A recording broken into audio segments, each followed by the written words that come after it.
جه هجای دانا جزا اندام بری پارلمان عراق جه سلیمانیه لسروی پرسه رادواستم هجای دانا تو بخیراتی کردستان 24 استا اگر ایمه تماشای بکین پشکی هرمی کردستان لبوجه گشتی عراق صدا 12.67 بلام تا استا عراق بابا نبوه زیاتر لسالک رویشتو ام پشکی بو هرمی کردستان ناردو آیا ام سرجمریه لم کاته دا چی گرینگیه که خوی دبیت بو زیاد کردنی ریجی بودجا ای هرمی کردستان لبوجه گشتی عراق بله سلااو ڕێزم بۆ جەنابتان بۆ بینەرانی کەناڵ 24 دەوان بەگشتی ئەمە گەر باسی سەرژمێری بکەین پرۆسێکی زۆر گرنگە یعنی بۆ خۆی سەرژمێری لە زۆر وڵاتە ینی وەکو ئەوەی کە ئەمە متحیدە ینی نەتەوەی گرتوەکان پێشنیاری کردو هەر 10 ساڵ جارێک لە وڵاتێکا بێ بکرێ بۆ ئامانج لەوەی گەشەپێدانە و بە تایبەتی گەشەپێدان لە بواری ئابووریە چونکە تۆ لە سەرژمێریە هەندێک کرد دراسە دەکەی کە زۆر گرنگە و بەرنامەی حکومە دەبێت لەسەر بنەمای ئەو ئامارە بکرێ ئەوە تەفاسیل وردەکاریشێ بەڵام سەبارەت بە پرسەکەی جەنابەت بە تاکید کە سەرژمێری بکرێ لە عێراقا و هەرێمی کوردستانیش لەوێ تۆ ڕێژەی دانیشتوانی هەرێمی کوردستانە بۆ دەرەچێت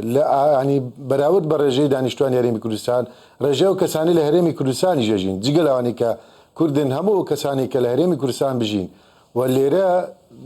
سەرژمێر بکرێن بە دانیشتووی ئێرە بە بەشێک لە هەرێمی کوردستان دانێت بۆیە ئەمە لە ڕووی دیموگرافیەوە لە ڕووی دانیشتوانەوە بە تاکید کاریگەریە بێ و ئەمە بێ لە ڕووی تەنانەت پشکی هەرێمی کوردستان لە بودجەی عێراق و لە هەموو بابەتانەی کە پێویستە بە بابەتە ئابووریەکانەوە بە هەرێمی کوردستان لەسەر بنەمای ئەو ڕێژەیە کە دەرەچێت کە تەسەور وایە لە سەر و 13 بێت بەپێ و ڕێژەیە بێت و لەوا بێ گۆڕانکاری دروست بێ حتا ئامانجی ئەو سەربژمێری ینی ئەگەر دانیشتوانی عراق تەسەورەکرێ بەرەو 43 میلیۆن یا زیاتر بڕوە ئەگەر کەمتر بێلەوە ئەبێ پێداچوونەوە تەنانەت بە ئەندامانی پەرلەمانی عراقیش کرێ بۆیە سەرژمێری وەکو خۆی پرۆسەیەکی گرنگە حکومە دەبێت تاکدانا ئێستا پرسیارێکی زۆر جەوهەری هەیە ینی ئێمەی کورد هەمیشە لە عێراق گومانمان هەیە هەڵبەت لەسەر ڕابردوو ئێمە لە بوو داهاتوش فکری خۆمان هەیە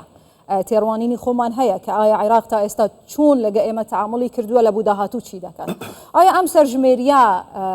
بە تایبەتی لە بوو زیادکردنی پشکی بودجێ هەرێمی کوردستان لە بودجەی گشتی عێراق چ کاریگەری دەبێت کە تا ئێستاش لەگەڵ بێ وەزیری دارایی و ئابووری عێراق سەفەرێک بوو دەرەوەی وڵات دەکا ملەتێک بێ موچە دەمینێ ئایا هیچ گەشتبینیەک لەم حاڵەدا دەبیندرێ؟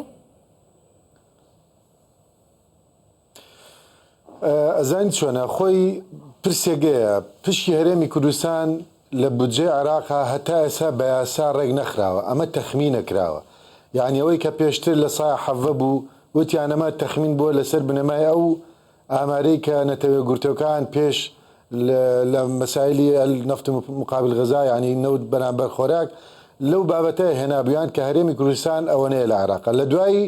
12.67 لە زەمەنی عبادیە دارا وەکو تەخمینێک دارا ینی هیچ بابەتێکی ڕسمی نیە تەنها ئامارێکی ناگشتی هەبوو لە 2010 کە هەرێمی کوردستان نزیکی 14 لە سە بوو بۆیە تا ئێستا ئامارێکی تاوا نەکراوە سەرژمێری تاوا نەکراوە لە هەرێمی کوردستان تا بزانرێت لەسەر چ بنەمایەک پشکی هەرێمی کوردستان دابش بکرێ ئەمە ئێستا ئەکرێ ئەبێ بە وەسیقەیەکی ڕسمی بۆیە گرنگە کە هەموو باس و خواسەکان باز دەواکرێ خەڵک ئەبێ بەشدار بێ و خەڵک ناونیسی خۆی بکات لەم سەرژمێریە لەبەر هۆکاری سێ هۆکاری گرنگە ئەم سەرژمێریە سەرژمێرەیەکی گرنگە بۆ دەستنیشانکردنی دیمۆگرافیای عێراق و ئابووری عێراق و لایەنی کۆمەڵایەتیش لە عێراقا دیمۆگرافیا لەسەروی کە پێکاتەکانی عێراق پیشانەیە پێکاتەی عەرەب سونە شیعە کورد تورکمان مەسیحی هەموو ئاین و ئاینزاکانی کە پێکاتەکانیان چۆنن چەند ڕێژەکان چەنە لە عێراقا جامەرز نییە تەنها لە هەرێمی کوردستان بێ کورد عێراقا چەنە اینجا لە هەرێمی کوردستان چەنە اینجا ناحیە کۆمەڵایەتیەکەی ناحیە ڕۆشنبیری اینجا لە بواری ئابووریە لە زۆر بابەتی کە بۆیەوە ئەبێ بە بنەمایەکی سەرەکی لە هەرێمی کوردستان کە پشکی هەرێمی کوردستان چەنە بەراورد بەڵێن دانیشتوانەکەی بەڵام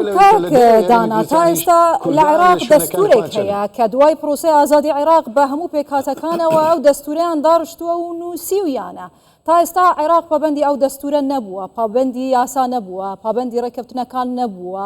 یعنی کو بڵێن پابەندی دەرئەنجامی سەرژمێریەک دەبی لە عێراق ممکنە؟ یعنی بوو تا ئێستا ئەگەر بە شێوەیەکی گشتی تەماشای بکەین کورد دەڵێن ئەم سەرژمێریە زۆر گرنگە لە بۆ هەرێمی کوردستان لە ڕۆی بودجێوە، لە ڕۆی ئەبێکاریەوە، لە ڕۆی کورسیەکانی پەرلەمانەوە، بەڵام ئەگەر تەماشای پێشووتری بکەین یعنی ئەوە دەستورە یاسا ڕێککەوتنە هیچ کامێکیان جێبەجێ نەکراون، یعنی بۆ ئێستا گەشتبین بین. زۆر ڕاستە، من لە ڕوانگەی گەشتبینی تاوا نایڵێم بۆ، من لە ڕوانگەی بابەتە واقعەکەەوە ێڵێم کە ئەمە پرۆسەیەکە ڕواد وەسیقەیەکە ئەبێ بە با بڵێن بابەتێکی فەرمی لە بەردەستی خەڵک و حکومەت و پەرلەمان و وڵاتانی کە بۆی ئەمە گرنگە کە خەڵک باشدار بێ بۆی کە کەلێنێک یان نوقسانیەک نەبێت لە پێگاتەی کورد لە عێراقا و هەموو لایەنەکانی کە ئەجیناوەکو پابندبوون تەوانەوە پێوەستە بە بابەتە سیاسەکانەوە ئەوە چێتە بابێکی کەەوە ئایا عێراق وەکو حکومەت یا عێراق وەکو ئەحزابی سیاسی یان عێراق وەکو بەرنامەی استراتیجی خۆی چەند پابند دەبێ بە ئەو سەژمێریەوە وەکو بەراورد بیکەین بە بابەتە دەستوریەکانەوە کە چەند کەم تەرخەمی کراوە لە جێبەجێکردنی، چەند فاول گیراوە لە بابەتە دەستوریەکانە، چەندی پەراوێز کراوە و چەندی جێبەجێ کراوە. ئەمە بابەتێکی کێ بابەتی سیاسی جناوی گەر بچیتە سەر بابەتی سەرژمێری خودی خۆی. سەرژمێری بابەتێکی گرنگە لە ڕۆی کە بە تایبەتی لە ڕووی ئابوووریەوە زۆر گرنگە. تۆ دراسەتی هەموو لایەنە و کەرتەکانی ئابوووریەکەی لە عێراقا ئەزانی مەسەلەن چەند کەس لە عێراقا ئیشەکە، چەند کەس بێکارە، چەند کەس گەنجە، چەند کەس دەیەکە تاقەی ئینتاجێ بەڵام لە ئیشانیە لە کەرتی کوشتتوکاڵە چەند استیغلالی کەرتی کوشتتوکاڵ کراوە لە ساعت چەندی هەیە بۆی حکومەت بەرنامەدانێ لە کام کەرتە گەشە پێدام کە تەنانەت لە بواری تەندروستیە کام نەخۆشیە زۆر بڵاوە بۆی حکومەت لەو بوارە گەشە بێتام کە بجێ بۆ سەرفکایە لە بواری مەسەلەن بینا و نیشتەجێ بوون و خەڵک و کرێچی و ئەمانە کامەی ئامارەکان ئەمانە هەموو دەرەخە، هەموو ڕۆکان دەرەخە حکومەت ئەتوانێت بەرنامەیەکی گرنگی استراتیژی لەسەرەوەدانێ بۆی لە هەموو دەتوانین بڵێن لە کۆتاییە هەرێمی کوردستان دەتوانێت هەرێمی کوردستان لە کۆتاییە دەتوانێت شەڕ بەم دەرئەنجامانە بکە کە لە هەرێمی کوردستان و ناوچە ناکۆکی لەسەرەکان دەرئەچن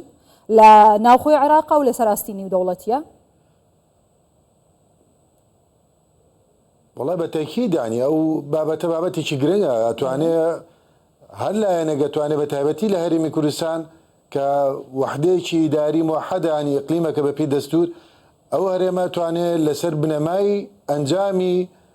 سەژمێرەکە کە ڕێژەی دانیشتوانی چەند بێ ئەتوانێت ئەوە لە دادگای فیدرالی لە ڕێی پەرلەمانەوە ئەتوانێت ئەو پشکە بۆ بودجەی ساڵی داهاتوو گۆڕانکاری بەسەرا بێت بەسەر بەراورد بێ بەو ڕێژەیە کە لە هەرێمی کوردستان هەیە، چونکە تۆ کە عێراقەکەی بە پێگاتەیەک